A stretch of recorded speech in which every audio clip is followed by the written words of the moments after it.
आशीर्वादाचा हात ठेवा. तो डावा ठेवला तरी चालत. सर्वांच्या आई वडिलांचा आशीर्वाद मला आहे. हा.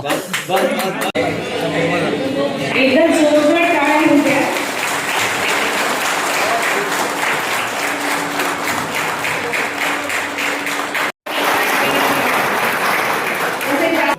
या कार्यक्रमाला लाभलेले विशेष अतिथी माननीय प्रथम सर्व जनतेला नववर्षाच्या मनापासून खूप खूप हार्दिक शुभेच्छा.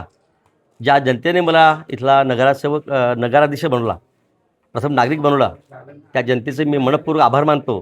त्यासोबत सभागृहामध्ये सर्व निवडून आलेले माझे लोकप्रतिनिधी नगरसेवक त्यांनीसुद्धा मी मनापासून अभिनंदन करतो, आभार मानतो की आता सभागृहामध्ये कामकाज करताना पक्षाचा कुठलाही मनभेद पक्षभेद नसून सभागृह हे सर्वसमावेशक असावं.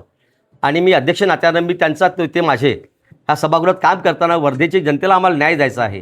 आणि येणाऱ्या काळामध्ये वर्धेमध्ये जे नवीन काहीतरी आम्हाला नाविन्यपूर्ण करायचं आहे, हे नवीन वर्षामध्ये आम्ही संकल्प घेतो की आमचे सगळे लोकप्रतिनिधी, नगरसेवक आणि मी स्वतः सर्व मिळून वर्धेकर जनतेला नाविन्यपूर्ण कामामध्ये त्यांचा सहभाग सोबत घेऊन आम्ही काहीतरी नवीन करू. आणि त्याचबरोबर वर्धेतले सामाजिक संस्था, समाजप्रिय लोक जे लोक प्रधान नगरसेवकाच्या कार्यामध्ये हातभार लावू इच्छितात, त्या सर्वांना सोबत घेऊन मला नवीन काहीतरी करायचं आहे. यासाठी सर्वांची मला साथ हवी आहे. यासाठी मी सर्वांना आव्हान करतो की तुम्ही आपलं शहर, आपली जबाबदारी ह्या नात्याने सर्वसमावेशक भूमिका आम्हाला इथे राबवायची आहे.